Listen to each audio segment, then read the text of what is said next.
Assalamualaikum warahmatullahi wabarakatuh. Perkenalkan, nama saya Hafiz Raffi Abdillah dengan NIM 2010300103. Di sini saya akan menjelaskan sedikit tentang wound healing. Selanjutnya, pengertian luka.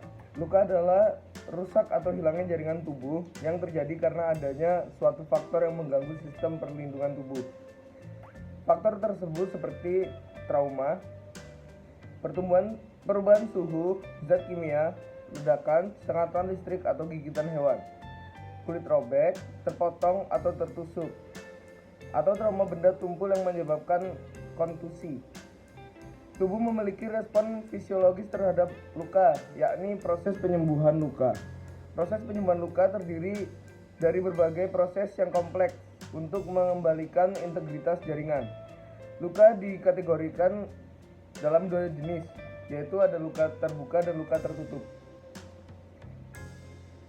Fase penyembuhan luka. Tubuh mempunyai pelindung dalam menahan perubahan lingkungan, yaitu kulit. Apabila faktor dari luar tidak mampu ditahan oleh pelindung tersebut, maka terjadilah luka.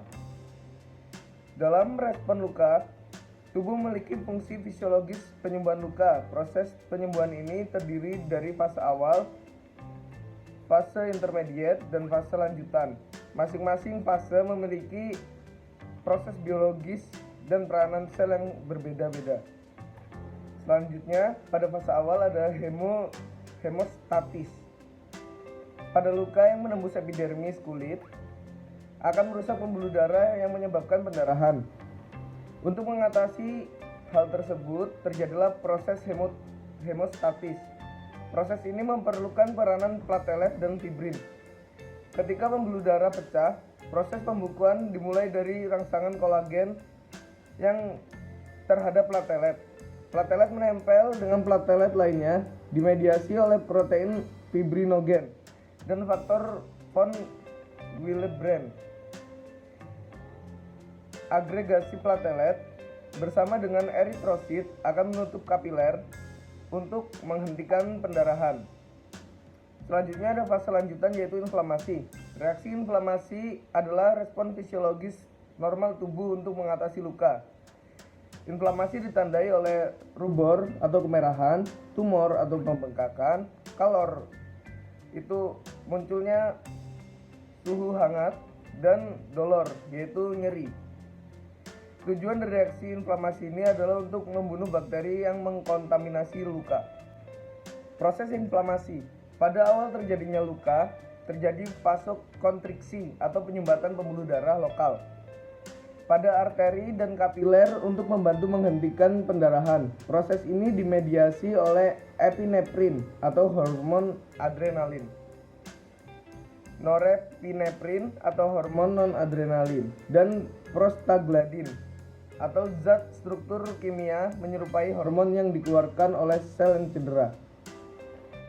Fase ini terjadi setelah 10-15 menit. Pembuluh darah akan mengalami vasodilatasi atau pelebaran yang dimediasi oleh serotonin, histamin, kinin, prostaglandin, leukotrienin, dan produk endotel.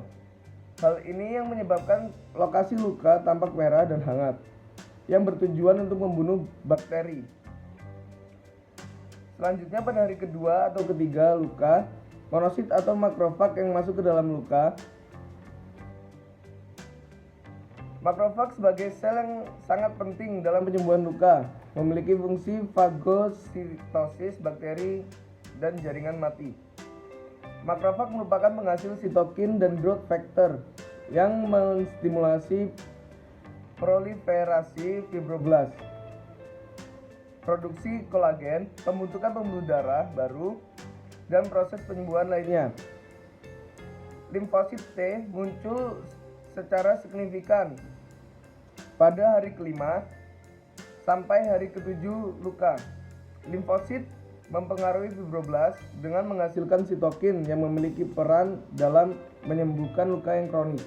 Setelah fase inflamasi, selanjutnya ada fase intermediate atau proliferasi. Pada fase ini terjadi penurunan jumlah sel-sel inflamasi.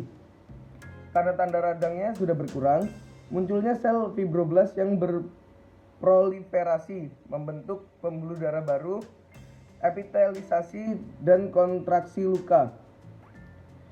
Di sini platela dan makrofag mengeluarkan growth factor yang mengaktifasi fibroblast. Fibroblast bermigrasi ke daerah luka dan mulai berproliferasi sehingga jumlahnya lebih dominan dibandingkan sel radang pada daerah tersebut.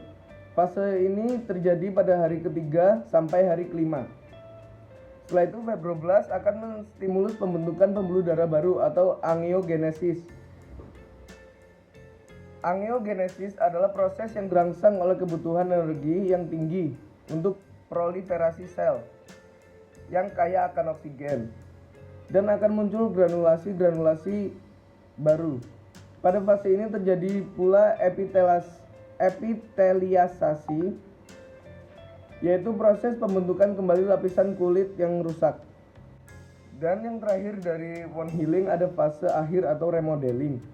Pada fase ini, jaringan parut adalah fase terlama dari proses penyembuhan luka. Proses ini dimulai sekitar hari ke-21 hingga 1 tahun.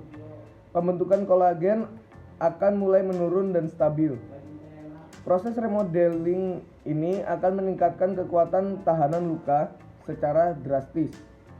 Peningkatan kekuatan terjadi secara signifikan pada minggu ketiga hingga minggu ke-6 setelah luka. Kekuatan tahanan luka maksimal mencapai 90% dari kekuatan kulit normal. Sekian penjelasan singkat dari saya, kurang lebihnya mohon maaf. Saya akhiri, wabillahi taufiq wal hidayah. Wassalamualaikum warahmatullahi wabarakatuh.